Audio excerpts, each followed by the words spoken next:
Evolution. The main topics of the chapter are definition, mechanism of evolution, theories that support the mechanism of evolution, evidences of evolution, etc. চেপ্টাৰটোৰ যিটো first topic সেইটো হৈছে what is evolution. গতিকে প্ৰথমতে আমি জানিব লাগিব evolution বস্তুটো কি। হোৱাট ইজ ইভলিউশ্যন বা ইভলিউশ্যনৰ ডেফিনেশ্যন কি।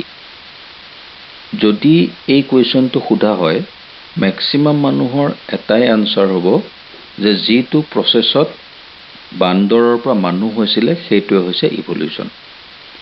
এইটো একচুৱেলি এটা শুদ্ধ কনচেপ্ট নহয়। যদি এই কনচেপ্টটোৰ এটা ৱৰ্ড আমি অকণমান চেঞ্জ কৰি দিওঁ, যিটো বান্দৰ ৱৰ্ডটো এইটো যদি চেঞ্জ কৰি পেলাই আমি এপ ভৰাই দিওঁ, টেইললেছ মাংকি, তেতিয়াহ'লে সেইটো কিছু পৰিমাণে এটা শুদ্ধ কনচেপ্ট বুলি ক'ব পৰা যায়। তাৰমানে ডেফিনেশ্যনটো এটা হ'ব পাৰে যে the process of formation or development of modern human being from the ape is called evolution. এইটো এটা কিছু পৰিমাণে শুদ্ধ এটা কনচেপ্ট, তথাপিতো ইভলিউশ্যনৰ এইটো প্ৰপাৰ ডেফিনেশ্যন নহয়।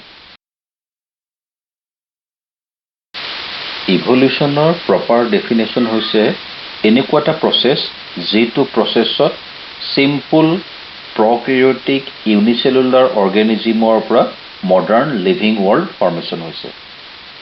মডাৰ্ণ লিভিং ৱৰ্ল্ডত all plants, all micro organisms which are eukaryotic, vertebrates, invertebrates, mammals, এই গোটেই অৰ্গেনিজিমখিনি ইনক্লুড হৈ থাকিব। এইটোৱে হৈছে একচুৱেল ইভলিউশ্যনৰ ডেফিনেশ্যন। Mechanism of evolution. ইভলিউশ্যনৰ মেকানিজিম আমি তিনিটা কেটেগৰীত ডিছকাছ কৰিব পাৰোঁ। এটা হৈছে অৰিজিন অফ ইউনিভাৰ্ছ, 2 নম্বৰ হেডিংটো হৈছে ছ'লাৰ ছিষ্টেম, আৰু 3 নম্বৰ হৈছে theories of evolution. Origin of universe, যিটো থিয়ৰিয়ে ইউনিভাৰ্ছৰ অৰিজিনটো এক্সপ্লেইন কৰে সেইটো হৈছে বিগ বেং theory.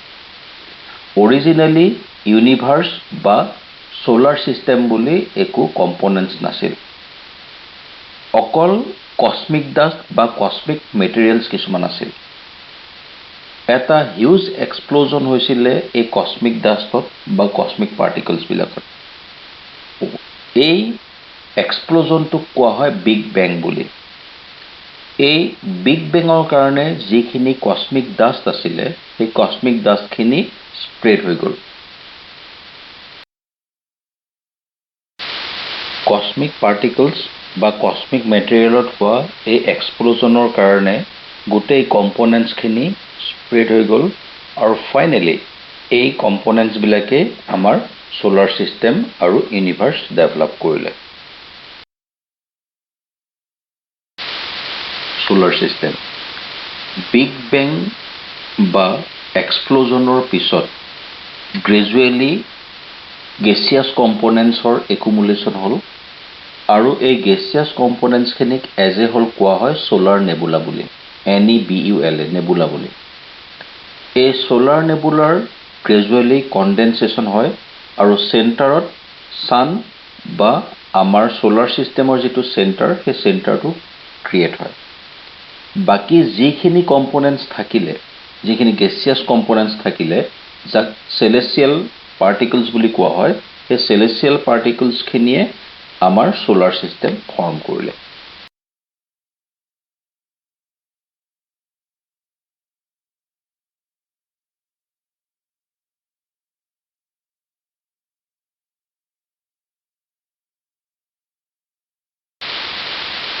Primitive Earth. Earth originated about 4.5 to 5 billion years ago. The temperature was very high, approximately 4,000 to 8,000 degrees Celsius. Every element was in the atomic state. Gradually, temperature declined and there was condensation of the molecules. Heavy molecules or metals accumulated at the center of the earth and they form the core. Gradually, different layers of earth were developed, which are as follows. Layers of earth. The outermost layer is known as crust. It is approximately 5 to 70 km deep. It mainly contains silica, aluminium, etc. The next layer is mantle and its thickness varies from 7 to 3000 kilometers. It is divided into two layers, outer mantle and inner mantle. Inner mantle is also known as sulfide and oxide shell. The central part is known as the core and it has two layers, outer core and inner core. The components in both the two regions, that is in outer core and inner core, are same, that is iron and nickel in maximum amount. But in outer core, the components are in liquid state. But due to huge pressure, the components of inner core are in solid state.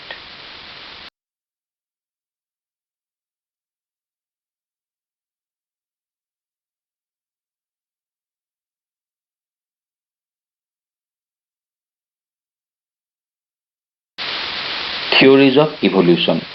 Different theories were proposed by different scientists or different professors to explain the early origin of life in the world.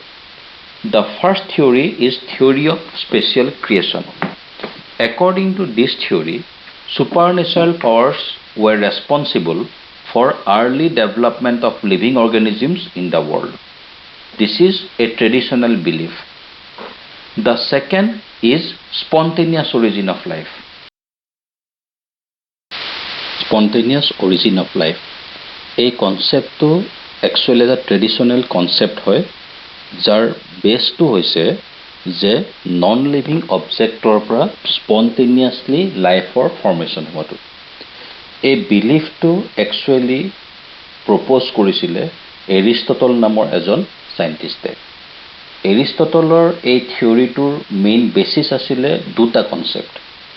এটা হৈছে যদি ৰোটেন tissue খোৱা যায় বা গেলা মাংস, তাত স্পন্টেনিয়াছলি মেগটছ বা হাউচ ফ্লাই লাৰ্ভাবিলাক গ্ৰ' কৰে। 2 নম্বৰ বিলিফটো হৈছে যে যদি ক্ৰপ ষ্টেক কৰি থোৱা হয় তেতিয়াহ'লে তাত ৰেটছ বা নিগনিবোৰ আহে আৰু পোৱালি দিয়ে। এই থিয়ৰিৰ মতে যিকোনো নন লিভিং অবজেক্টেই স্পন্টেনিয়াছলি লাইফ ফৰ্ম কৰিব পাৰে আৰু এই বিলিফটো প্ৰায় 2000 years ধৰি চলি আছিল। স্পন্টেনিয়াছ অৰিজিন অফ লাইফ এটা পপুলাৰ কনসেপ্ট আছিল, এটা বিলিফ আছিল আৰু কোনো সাইণ্টিষ্টে এই কনসেপ্ট বা বিলিফক চেলেঞ্জ কৰা নাছিল। কিন্তু 17th centuryৰ পিছত দুজন সাইণ্টিষ্ট হাক্সলি আৰু হাৰ্ভে তেওঁলোকে এই কনসেপ্টক চেলেঞ্জ কৰিছিল। তেওঁলোকে ক'লে যে লাইফৰ ক্ৰিয়েশ্যন বা ডেভেলপমেণ্ট কেতিয়াও স্পন্টেনিয়াছলি নন লিভিং অবজেক্টৰ পৰা হ'ব নোৱাৰে। সদায় লিভিং অৰ্গেনিজিমৰ পৰাহে এটা লিভিং অৰ্গেনিজিমৰ ক্ৰিয়েশ্যন হ'ব পাৰে। তেওঁলোকে এক্সাম্পল দিছিলে ডেড বডিৰ বা ৰোটেন টিছু। যদি ৰোটেন টিছু এটুকুৰ বা ডেড বডি এটা এক্সপ'জ হৈ থাকে, তাত হাউচ ফ্লাইজ আহিব আৰু আহি পেলাই তাত কণী পাৰিব। হাউচ ফ্লাইজে যিখিনি কণী তাত পাৰিলে সেই কণীখিনিৰ পৰা তাত মেগটছ ডেভেলপ হ'ব আৰু মেগটছবিলাকৰ পৰা আকৌ নতুনকৈ হাউচ ফ্লাই ফৰ্মেশ্যন হ'ব। এইটোৱে হৈছে theory of biogenesis. 3 jar experiment or Redi's experiment. এইটো এটা খুব ইম্পৰ্টেণ্ট এক্সপেৰিমেণ্ট, যিটো এক্সপেৰিমেণ্টে প্ৰুভ কৰে যে লিভিং অৰ্গেনিজিমৰ ক্ৰিয়েশ্যন বা লাইফৰ অৰিজিন প্ৰি এক্সিষ্টিং লাইফৰ পৰা হয়। স্পন্টেনিয়াছ অৰিজিন অফ লাইফ পচিবল নহয়। মানুহটোৱে 3টা জাৰ ল'লে আৰু তিনিটা জাৰতে ৰোটেন মিট বা ৰোটেন টিচুজ দিলে। ফাৰ্ষ্ট জাৰ আনকাভাৰ কৰি ৰাখিলে, ছেকেণ্ড জাৰ চিল কৰি দিলে কৰ্ক দি, আৰু থাৰ্ড জাৰ মাছলিন ক্লথ দি পেলাই কাভাৰ কৰি থ'লে। ৰোটেন টিচুৰ স্মেল ফ'ল' কৰি পেলাই ফাৰ্ষ্ট জাৰটোত হাউচ ফ্লাইজ আহি সোমাল। ঠিক তেনেকৈ থাৰ্ড জাৰতো হাউচ ফ্লাইজ আহিল, কাৰণ ক্লথৰ মাজেৰে স্মেল ওলাই গৈছিল। কিন্তু হাউচ ফ্লাইজ ৰোটেন টিচু টাচ কৰিব নোৱাৰিলে, কাৰণ গোটেই জাৰটো কাভাৰ কৰা আছিল। ছেকেণ্ড জাৰটো চিল কৰা আছিলে, গতিকে ছেকেণ্ড জাৰৰ পৰা স্মেলো ওলোৱা নাছিলে আৰু তালৈ হাউচ ফ্লাইজো অহা নাছিলে। কেইদিনমানৰ পিছত দেখিলে যে যিটো ফাৰ্ষ্ট জাৰ আছিলে অ'পেন জাৰ, তাত মেগটছ ডেভেলপ হৈছে। থাৰ্ড যিটো জাৰ, সেই জাৰত মেগটছ ডেভেলপ হৈছে কাভাৰটোৰ ওপৰত, আৰু ছেকেণ্ড জাৰত কোনো ধৰণৰ মেগটছ ডেভেলপ হোৱা নাই। এতিয়া ৰেডিয়ে ক'লে যে হাউচ ফ্লাইজ আহি ৰোটেন টিচুজ পৰিলে, তাত কণী পাৰিলে, আৰু সেই কণীৰ পৰা নতুনকৈ মেগটছ ডেভেলপ হ'ল। থাৰ্ড জাৰত হাউচ ফ্লাইজ আহি পেলাই কাভাৰটোৰ ওপৰত কণী পাৰিলে, কাভাৰখন থকাৰ কাৰণে ভিতৰলৈ সোমাব নোৱাৰিলে, গতিকে মেগটছবিলাক কাভাৰৰ ওপৰত ডেভেলপ হ'ল। ছেকেণ্ড জাৰত হাউচ ফ্লাইজ সোমাব পৰা নাছিলে, গতিকে তাত থকা ৰোটেন টিচুত মেগটছ গ্ৰ' কৰা নাছিল। ইয়াৰ পৰা প্ৰুফ কৰিব পাৰি যে মেগটছৰ ডেভেলপমেণ্ট হৈছে এগৰ পৰা, আৰু এগক লে কৰিছে হাউচ ফ্লাইজে। যদি স্পণ্টেনিয়াছ অৰিজিন অফ লাইফ পচিবল হয়, তেতিয়াহ'লে যেনেকৈ ফাৰ্ষ্ট জাৰত মেগটছ ডেভেলপ হৈছে, তেনেকুৱাকৈ ছেকেণ্ড আৰু থাৰ্ড জাৰতো ৰোটেন টিচুত মেগটছ ডেভেলপ হ'ব লাগিছিল। কিন্তু মেগটছ ডেভেলপ নোহোৱা কথাটোৱে প্ৰুফ কৰে যে স্পণ্টেনিয়াছ অৰিজিন অফ লাইফ পচিবল নহয়। স্পালানজানিছ এক্সপেৰিমেণ্ট। এইটো ছেকেণ্ড এক্সপেৰিমেণ্ট, যিটো এক্সপেৰিমেণ্টে স্পণ্টেনিয়াছ অৰিজিন অফ লাইফৰ কনচেপ্টটো ডিছকাৰ্ড কৰিলে। স্পালানজানিয়ে ভেজিটেবল আৰু মিট মিক্স কৰি তাক বইল কৰিছিলে আৰু ব্ৰথ প্ৰডিউচ কৰিছিলে। সেই ব্ৰথখিনি তেওঁ বইল কৰি ষ্টেৰিলাইজ কৰিছিলে, যাতে তাত কোনো ধৰণৰ মাইক্ৰ' অৰ্গেনিজিম থাকিব নোৱাৰে বা বেলেগ অৰ্গেনিজিম থাকিব নোৱাৰে। তাৰপিছত যিটো কণ্টেইনাৰত ব্ৰথখিনি বইল কৰিছিলে, সেই বইল কৰা কণ্টেইনাৰটো ঠাণ্ডা হ'বলৈ দিলে, কিন্তু তাক কাভাৰ নকৰিলে। কেইদিনমানৰ পিছত দেখিলে যে তাত মাইক্ৰ' অৰ্গেনিজিম, মেগটছ এইবিলাক গ্ৰ' কৰিছে। নেক্সট ষ্টেপত স্পালানজিয়ে চেম মিক্সাৰ ল'লে আৰু তাক বইল কৰিলে। এতিয়া বইল কৰা কম্পনেণ্টছখিনি বা ব্ৰথখিনি তেওঁ যিটো কণ্টেইনাৰত ৰাখিছিলে, সেইটো কৰ্ক কৰি দিলে, চিল কৰি দিলে। কেইদিনমানৰ পিছত তেওঁ দেখিলে যে গোটেই কণ্টেণ্টখিনি একেধৰণে আছে, তাত কোনো ধৰণৰ লিভিং অৰ্গেনিজিমৰ গ্ৰ'থ হোৱা নাই, কোনো মাইক্ৰ' অৰ্গেনিজিম নাই, কোনো মেগটছ নাই। ইয়াৰ পৰা স্পালানজানিয়ে কনক্লুড কৰে যে আগৰ যিটো এক্সপেৰিমেণ্ট তেওঁ কৰিছিলে, য'ত ব্ৰথখিনি এক্সপ'জ হৈ আছিলে, সেইফালেদি মাইক্ৰ' অৰ্গেনিজিম সোমালে আৰু হাউচ ফ্লাইজ সোমাইছিল, আৰু সেইমতে অৰ্গেনিজিমৰ ডেভেলপমেণ্ট হ'ল। কিন্তু ছেকেণ্ড ষ্টেপত তেওঁ যিটো এক্সপেৰিমেণ্ট কৰিলে, সেই এক্সপেৰিমেণ্টটো তেওঁ কমপ্লিটলি চিল কৰি ৰাখিছিলে, গতিকে বাহিৰৰ পৰা কোনো ধৰণৰ লিভিং অৰ্গেনিজিম বা মাইক্ৰ' অৰ্গেনিজিম সোমাব নোৱাৰিলে, আৰু তাত কোনো গ্ৰ'থ দেখা নগ'ল। এতিয়া যদি স্পণ্টেনিয়াছ অৰিজিন হয়, তেতিয়া প্ৰথম ষ্টেপত যেনেকৈ মাইক্ৰ' অৰ্গেনিজিম বা মেগটছ গ্ৰ' কৰিছে, ঠিক তেনেকুৱাকৈ ছেকেণ্ড ষ্টেপতো সেই অৰ্গেনিজিমখিনি গ্ৰ' কৰিব লাগিছিল।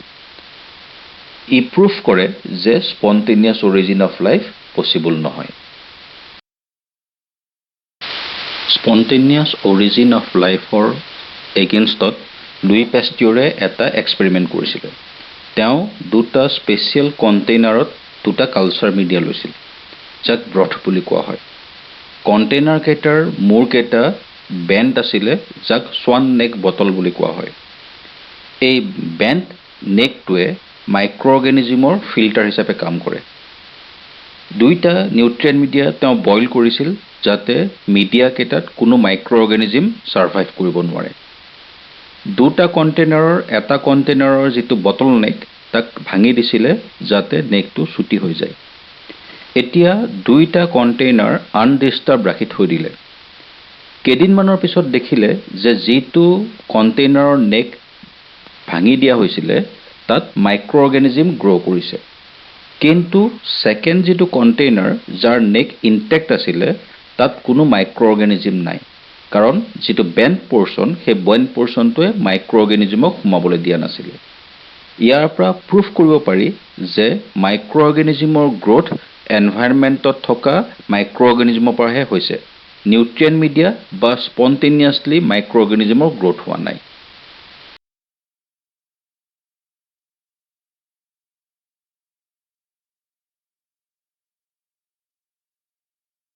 অৰিজিন অফ লাইফৰ নেক্সট থিয়ৰী পানস্পাৰ্মিয়া থিয়ৰী। এই থিয়ৰী মতে ইউনিভাৰ্চত কিছুমান জাৰ্মছ বা স্প'ৰ ফ্ৰীলি মুভ কৰি থাকে আৰু সিহঁতে এটা ষ্টাৰৰ পৰা আন এটা ষ্টাৰলৈ ট্ৰেভেল কৰিব পাৰে। যেতিয়া এটা স্প'ৰ বা তেনেকুৱা জাৰ্ম আহি আমাৰ এনভাইৰনমেণ্টত পৰিলে তেতিয়া এনভাইৰনমেণ্টৰ ফেভাৰেবল কণ্ডিশ্যনৰ কাৰণে সিহঁতৰ জাৰ্মিনেশ্যন হ'ল আৰু সিহঁতৰ মাল্টিপ্লিকেশ্যন হ'ল। এই মাল্টিপ্লিকেশ্যন হোৱা এই স্প'ৰ বা জাৰ্মখিনিকে গোটেই এনভাইৰনমেণ্টত লাইফ ফৰ্ম কৰিলে। এইটোৱেই পেনস্পাৰ্মিয়া বা পানস্পাৰ্মিয়া থিয়ৰী। ইয়াক স্প'ৰ থিয়ৰী বুলিও কোৱা হয় বা থিয়ৰী অফ কছমিক অৰিজিন